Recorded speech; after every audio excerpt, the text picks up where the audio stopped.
आज से 9 साल पहले कसूर से ताल्लुक रखने वाले दो कजन्स गैर कानूनी तरीके से जब यूनान के सफर पर निकलते हैं तो उनमें से एक का नाम मुबशर और दूसरे का नाम शुएब होता है। मुबशर की उम्र तकरीबन 17 साल और घर वालों को बताए बगैर वो इस डंकी वाले सफर पर जब निकलता है तो अपने घर वालों को इसलिए नहीं बताता कि उसकी माँ उसको कभी जाने नहीं देगी, उसका बाप कभी उसको इस खतरनाक रास्ते पर जाने नहीं देगा। लेकिन दोस्तों से इसने सारी प्लानिंग की और फिर जनाब अपने कज़न के साथ ये कराची और कराची से फिर ये ईरान, ईरान से होता हुआ ये यूनान पहुंच गया। यूनान जाके इसने घर वालों को खबर दी कि मैं यूनान आ गया हूँ। घर वाले उसकी इस खबर से खुश होने की बजाय अफसुर्दा हो गए कि हमारा बेटा वहां चला गया है और पेपर बने ना बने,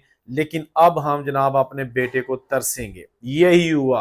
अब जब 9 साल बाद उसकी पाकिस्तान वापसी की तैयारियां हो रही थी कि एक खौफनाक हादसे में मुबशर और शुएब दोनों इस दुनिया से चले गए।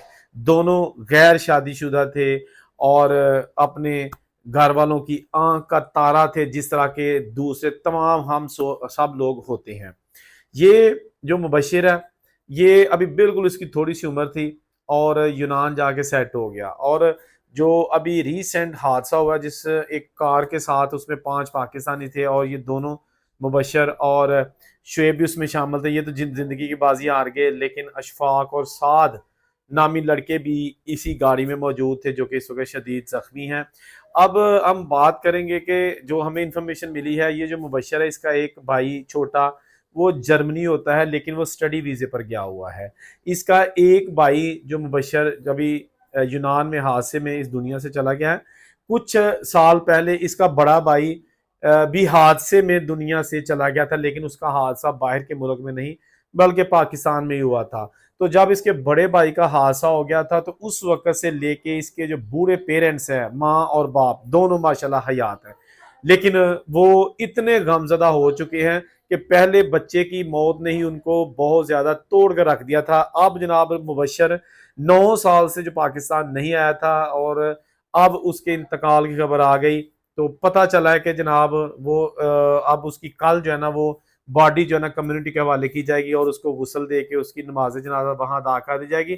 उसके बाद फिर 2-3 दिन के अंदर अंदर इसकी बॉडी यूनान से पाकिस्तान के लिए रवाना कर दी जाएगी और फिर इसकी यहाँ पर तदफीन कर दी जाएगी। दोस्तों, जो मेरी मुख्तलिफ ज़राए से बात हुई उसके मुताबिक यही है कि जो भी बच्चे बाहर जाते हैं, कुछ के तो माँ बाप बड़े खुश होते हैं और राज़ी होते हैं कि चले हमारा बच्चा जो है ना वो बाहर चला गया है, किस्मत जाग गई और अब हमारी भी सुनी जाएगी। लेकिन कुछ लोग ऐसे होते हैं कि वो उनको नहीं पता, उनके पेरेंट्स नहीं चाहते कि ये बाहर जाए। अब मुबशर जो है ये 4 भाई 3 बहनें और ये जो मुबशर और इसका छोटा भाई जो बाहर होते हैं दोनों, ये शादीशुदा नहीं है। बाकी इनकी सारी बहनें और सारी फैमिली जो है ना वो शादीशुदा है। अब मैं जो अक्सर देखता हूँ ना उसमें बाहर के मुल्कों में बहुत सारे इंटरव्यूज किए हैं, तो एक बच्चा मुझे मिला, बच्चा नहीं कहना चाहिए, वो भी तकरीबन अब 19-20 साल का हो गया था, लेकिन मैंने उससे बात की। मैंने कहा कि आप कब आए हो फ्रांस में, मुझे मिला था। तो उसने कहा जी मुझे को 5 साल हो गया। मैंने कहा यार आप 14-15 साल की उम्र में ही आ गए थे, आपकी माँ ने आपको रोका नहीं है? कहने लगा कि माँ ने ही तो भेजा था। मैंने कहा क्या मतलब? कहता है कि हमारे जो फैमिली के दूर के रिश्तेदार है ना, उन सब का कोई ना कोई बच्चा बाहर है, कोई ना कोई लड़का दुनिया के मुख्तलिफ ममालिक में, और वो उनकी रोजी रोटी का सिस्टम अच्छा बना हुआ है। लेकिन मेरी जो माँ थी, हमारी फैमिली में कोई नहीं था, तो उसने, मैं ही घर में बड़ा था और मेरी माँ ने मुझको बाहर भेज दिया। थोड़े से पैसे हमने 10 लाख रुपया दिया एजेंट को, बाकी हमने बाद में देने थे। तो बहरहाल मैं बहुत ज्यादा मुसीबत बर्दाश्त करके अब आ गया हूँ। आप अंदाजा करें। हम अक्सर कहते हैं ना कि माओ के लाल बेचारियों के बिछड़ के, कुछ लोग मुबशर जैसे होते हैं जिनकी माँ रोती रही कि बेटा अभी आप बाहर चले भी गए हो, भाड़ में जाए आपके पेपर, वापस आ जाओ, मेरी आंख का तारा हो तुम। अभी भी मुबशर की बॉडी नहीं आई और उसके गांव से पता चला है कि उसके घर में ना कोई अपना सोता है, ना कुछ खाता है, ना कुछ पकाया जाता है, क्योंकि जब तक उनकी आंखों का तारा उनकी वो उसकी बॉडी नहीं आएगी या उसको तदफीन नहीं कर देंगे, सब्र कैसे आएगा? सब्र तो वैसे भी सारी ज़िंदगी नहीं आएगा। तो बाहर की जो ज़िंदगी है, इसमें माँ-बाप की हमेशा यही एक चिंता, परेशानी, ख्वाहिश रहती है कि बस अच्छी खबर बाहर से आए।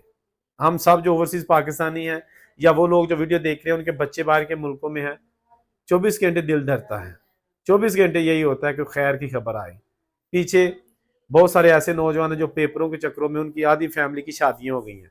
जो बहन भाई वो 13-13, 14-14 साल के छोड़ के आए थे, वो जनाब अब खुद जो है ना बच्चों के बाप बन चुके हैं।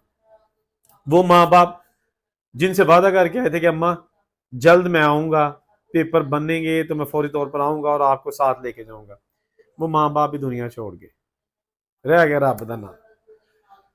दोस्तों, बस ये ज़हन में रखें कि जो परदेश की जिंदगी है, इसको मीठी जेल आप कह सकते हैं। मीठी जेल ऐसे कि आपको पैसे आ रहे हैं, घंटे बंदा गिन रहा है, या यूरो या डॉलर गिन रहा है, या पाउंड गिन रहा है जिस मुल्क में रहता है। उसके बाद कोई आपकी जो लाइफ है ना, उसमें सोशल नहीं है। 6-6, 7-7 दिन काम किया जाता है। हम सब जो मजदूरी करते हैं, सब क्या कर सकते हैं भाई? बाहर गए हैं तो फिर यही होती है कि चले जो दिन जाता है, खाली क्या जाना है। तो यही सोच सोच के जिंदगी खत्म हो रही है। घर वाले जो है ना, वो भी खत्म होते जा रहे हैं। बहुत सारी ऐसी कहानियां हैं जो दिल को अफसुर्दा कर देती हैं, परेशान कर देती हैं, लेकिन हम कर कुछ नहीं सकते। इसके साथ साथ छोटी सी खबर मैं और भी आपको बताना चाहता हूँ कि अभी पेरिस में, पेरिस के अपना जो एक बिल्कुल मेन सिटी है, वहां पर म्यूजियम है, बहुत पुराना म्यूजियम है। और वहां से तकरीबन 800 मीटर के फासले पर पुलिस का हेडक्वार्टर है।